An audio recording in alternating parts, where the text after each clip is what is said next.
गुरु नानक देव जी बाले से कहते हैं, बाले हर एक में उस रब को देखो जिसमें सबका नूर है। सबके भीतर वही गुरु नानक देव जी कहते हैं कि एक ही का नूर सबके भीतर, कोई दूसरा नहीं है।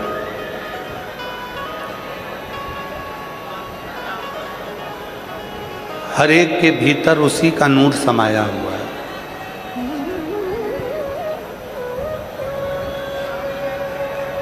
तो बाले के मन में आया, क्या ये सत्य हो सकता है? एक कबूतर लेकर बाले गुरु नानक देव जी महाराज जी के सामने से जाता है और बाले ने उस कबूतर को जंगल में ले जाकर विचार करा कि इसको मारना है जहां कोई ना हो।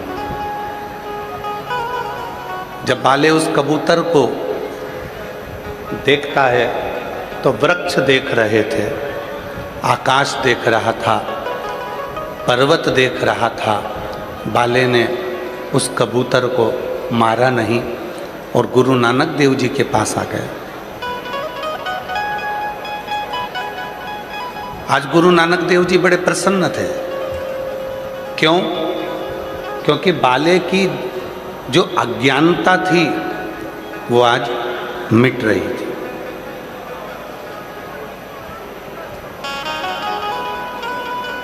और जब जीवन में अज्ञानता मिटे तो समझ लेना कि आप जिंदगी में फतेह कर लिए।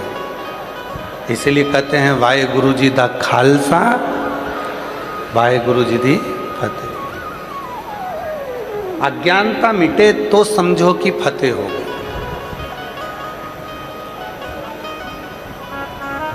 भीतर का अज्ञान समाप्त हो तो समझो कि हमारी फतेह हो गई, विजय हो।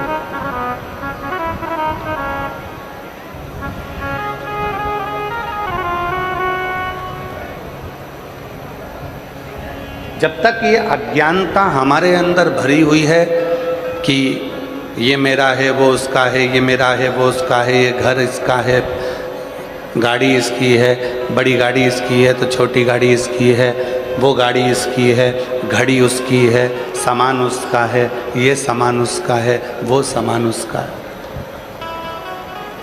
एक घर के अंदर अगर हम रह रहे हैं, एक परिवार के साथ रह रहे हैं, तो हमारे भीतर ये भाव होना चाहिए कि हम सब एक हैं,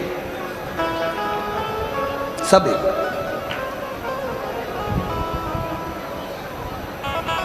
वृक्ष पर फल ज़्यादा लग जाते हैं तो डाली नबती है और नबकर टूट जाती है।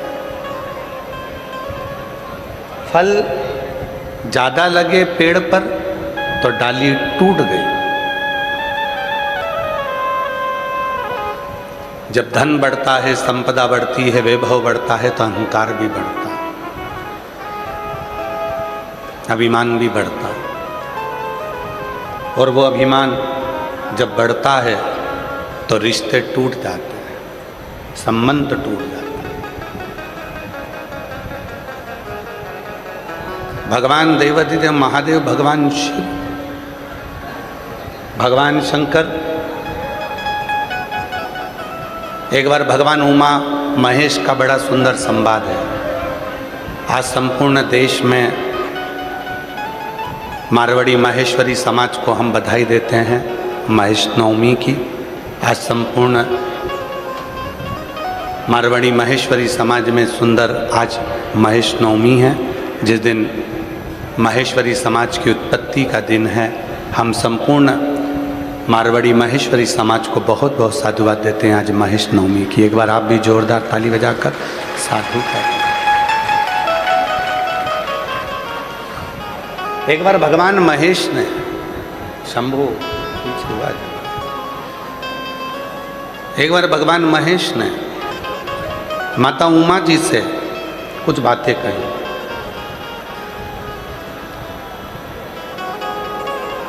माता उमा जी ने पूछा भगवान श्री महेश से माता उमा जी ने पूछा भगवान श्री महेश से, ये रूप हैं भगवान के। माता उमा भगवान श्री महेश से श्री शैलम के पर्वत पर बैठकर पूछती हैं, कलयुग को लाने में, कलयुग को बढ़ाने में कौन सहयोगी होता है? संसार का कोई व्यक्ति नहीं चाहता कि कलयुग बढ़े आगे। संसार का कोई व्यक्ति नहीं चाहता कि कलयुग और आगे बढ़े। संसार का व्यक्ति तो चाहता है कि कलयुग जहाँ है वहीं पर थम जाए, रुक जाए और ये आगे ना बढ़े, ये आगे ना बढ़े। पर इस कलयुग को आगे लाने में किसकी तत्परता रहती है? इस कलयुग को आगे बढ़ाने में किसकी तत्परता रहती है? तो भगवान शंकर, भगवान श्री महेश माता उमा जी से कहते हैं, उमा, पहले नंबर पर है स्त्री, दूसरे नंबर पर है पुरुष, तीसरे नंबर पर है गुरु और चौथे नंबर पर है इंसान। ये चार ऐसे हैं, अगर ये चाहें तो कलयुग आगे बढ़ ही नहीं सकता है, बढ़ेगा ही नहीं, एक ही जगह पर स्थिर होकर रह जाए। कलयुग आगे बढ़ ही नहीं सकता। कौन कौन चाहे? पहले नंबर पर कौन है? स्त्री, दूसरे नंबर पर जम के बोलो पुरुष, तीसरे नंबर पर गुरु और चौथे नंबर पर इंसान। अगर ये चार चाहें तो कलयुग अपना कदम बढ़ा ही नहीं सकता। अगर ये चार चाहें तो कलयुग अपना पांव आगे बढ़ा ही नहीं सकता। ये चार को रोकना चाहिए कलयुग को। तो कलयुग ये कैसे रोक सकते हैं? तो कहा, स्त्री लज्जा को, शर्म को ना भूले तो कलयुग आगे बढ़ ही नहीं सकता। स्त्री लज्जा को रखे, शर्म को रखे।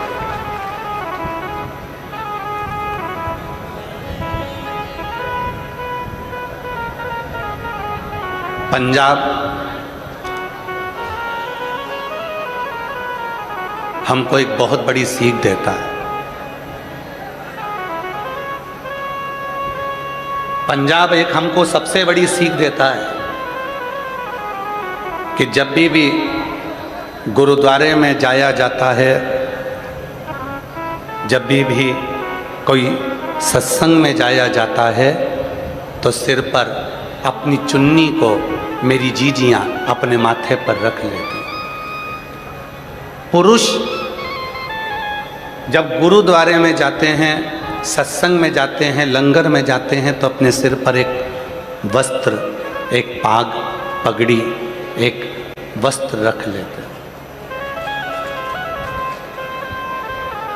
क्या है? क्या है? और ये बात केवल एक की नहीं है। गुरु नानक देव जी महाराज जी से भी बाले ने पूछा था कि जब कोई लंगर चखता है तो अपने मस्तक पर वस्त्र क्यों रखता है? जब मत्था टेकने के लिए गुरुद्वारे में आता है, देवालय में जाता है, शिवालय में जाता है, तो अपने मस्तक पर वस्त्र क्यों रखता है? तो कहा गुरु नानक देव जी ने, वहाँ पर हम तो नहीं होंगे, पर जब वो वस्त्र अपने मस्तक पर हमारा सम्मान के भाव से रखेगा तो हमारा हाथ वस्त्र के रूप में उनके सिर पर रखा ही रहेगा। जो बोले सो निहाल। वो हस्त कमल है हमारा जो सिर पर रखा। स्त्री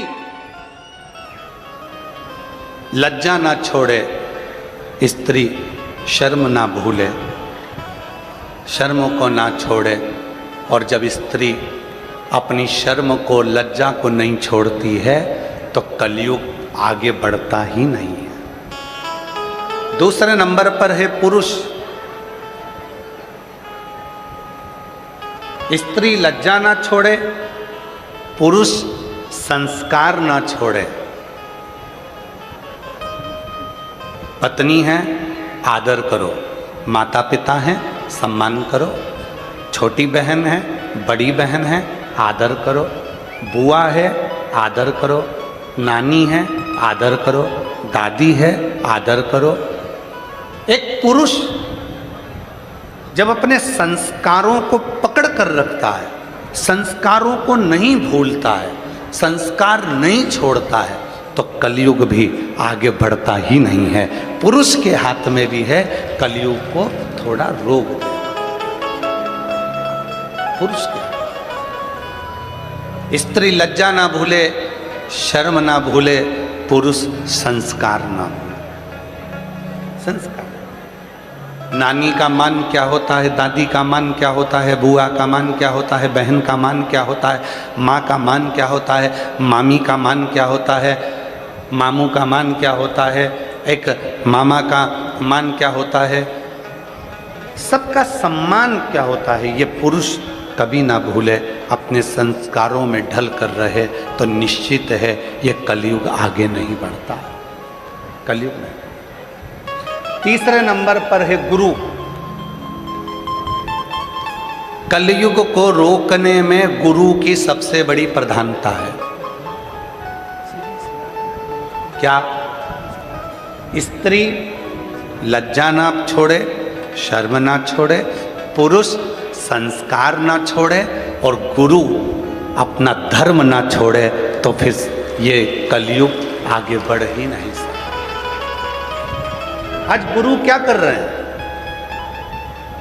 आज गुरु क्या कर रहे हैं? स्वयं को भगवान बनाने में सोशल मीडिया में इतना आगे आ गए कि खुद को भगवान कैसे बनाया जाए, बस गुरु एक ही काम कर रहे हैं, अपने आप को भगवान बनाने का प्रयास कर रहे हैं। गुरु अपना धर्म ना छोड़े। गुरु अपने धर्म से वंचित ना हो। कलयुग आगे नहीं बढ़ सकता अगर गुरु अपना धर्म ना छोड़े। आज संसार के इतने सारे गुरु हैं, रोज टीवी खोलो, रोज कहीं का ना कहीं का मिलेगा। सोशल मीडिया पे, यूट्यूब पर, इंस्टाग्राम पर, फेसबुक पर, खूब सोशल मीडिया पर लाखों लाखों करोड़ों रुपए खर्च कर दो और फेमस हो जाओ, और फेमस होकर खुद की पूजन चालू करवा दो, खुद का प्रचार जाता चालू करवा दो, खुद भगवान के रूप में पूजना चालू करवा दो। आज के गुरुओं ने स्वयं को भगवान मानना प्रारंभ कर दिया, स्वयं को। और शिव महापुराण की कथा क्या कर रही है? शिव कथा क्या कर रही है? गुरु अपना धर्म ना छोड़े। गुरु का क्या कर्तव्य है? ईश्वर को ईश्वर रहने दे, भगवान का भजन करवाए, स्मरण करवाए, कीर्तन करवाए, और स्वयं को भगवान ना माने, स्वयं को भगवान की तरह पूजन ना कराए। ये गुरु का सबसे बड़ा धर्म और कर्म है। स्वयं ईश्वर नहीं है।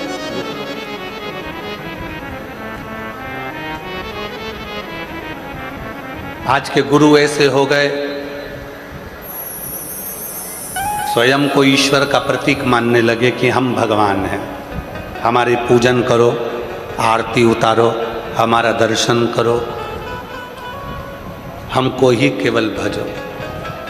ये सोशल मीडिया के गुरु हैं। जब तक सोशल मीडिया पे चलेंगे तब तक गुरु जी कहलाएंगे, और सोशल मीडिया से हटे कि इनको कोई गुरु मानने को तैयार नहीं हो। और इस व्यासपीठ से, भटिंडा की इस पवित्र भूमि से हम निवेदन करना चाहेंगे, भटिंडा की इस पवित्र धरा से भटकना छोड़ दो।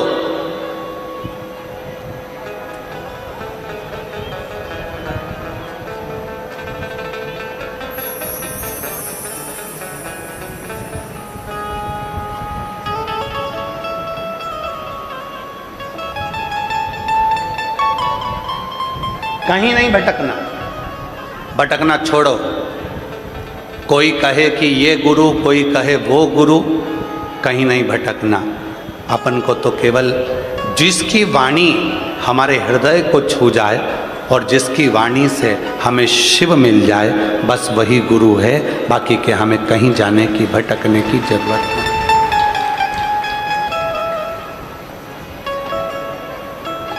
कितना सुंदर व्याख्यान है महाराज जी। सिख धर्म के अंतर्गत कोई यहाँ वहाँ ना भटके, इसलिए कह दिया गया कि गुरु ग्रंथ साहिब ही गुरु हैं। ग्रंथ को गुरु बना लिया, गुरु वाणी को गुरु बना लिया कि भटकना नहीं है हमको, हमको यहाँ वहाँ जाना नहीं, हमको डोलना नहीं है। पहले नंबर पर स्त्री कलयुग को रोक सकती है अगर वो अपनी लज्जा और शर्म को ना भूले। दूसरे नंबर पर पुरुष अगर वो अपने संस्कारों को ना भूले तो कलयुग को रोक सकता है। और तीसरे नंबर पर गुरु जो अपने आप को ईश्वर ना माने, ईश्वर को ईश्वर रहने दे और वो अपने धर्म को ना छोड़े, तो समझ लेना कि वो कलयुग को रोक सकता है। और चौथे नंबर पर है इंसान। इंसान अपनी इंसानियत ना छोड़े तो समझ लेना कि कलयुग आगे बढ़ने से रुक सकता है। आज इंसान इंसानियत नहीं करता,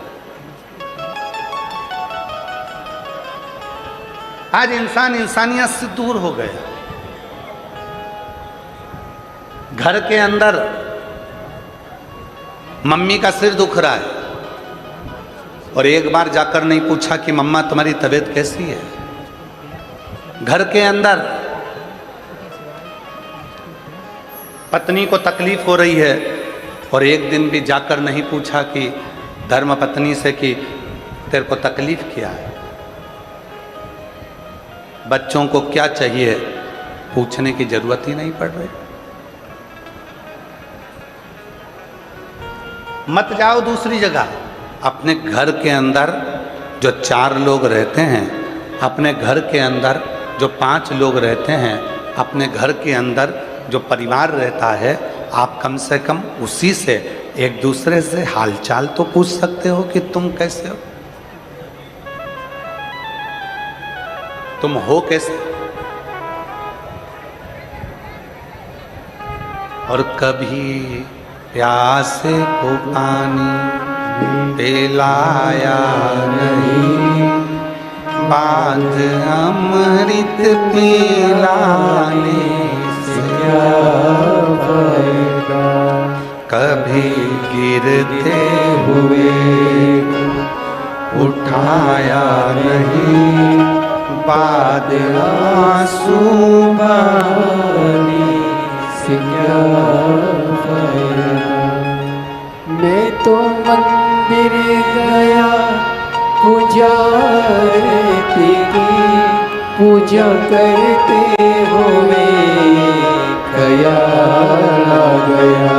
मैं तो मंदिर गया पुजारती की पूजा करते हुए ख्याल आ गया। कभी माँ बाप की सेवा की नहीं, फिर पूजा रचाने से क्या फायदा। कभी प्यासे को पानी पिलाया नहीं, बाद अमृत पिलाने से क्या फायदा। कौन ध्यान, जो हैं अपने साथ उनका स्मरण करो। हम क्यों यहाँ वहाँ डोलते हैं, क्यों, किस लिए। कलयुग आगे बढ़े ना, उसके लिए इन चारों को ध्यान रखना है। पहला स्त्री को, दूसरा पुरुष को, तीसरा गुरु को, चौथा इंसान को, इंसानियत। ये भूले ना।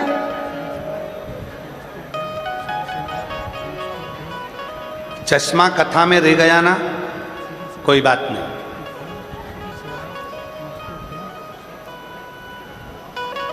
चश्मे की याद कब आती है, जब आप कुछ पढ़ते हो। बोलो बोलो, सही है कि गलत है। जब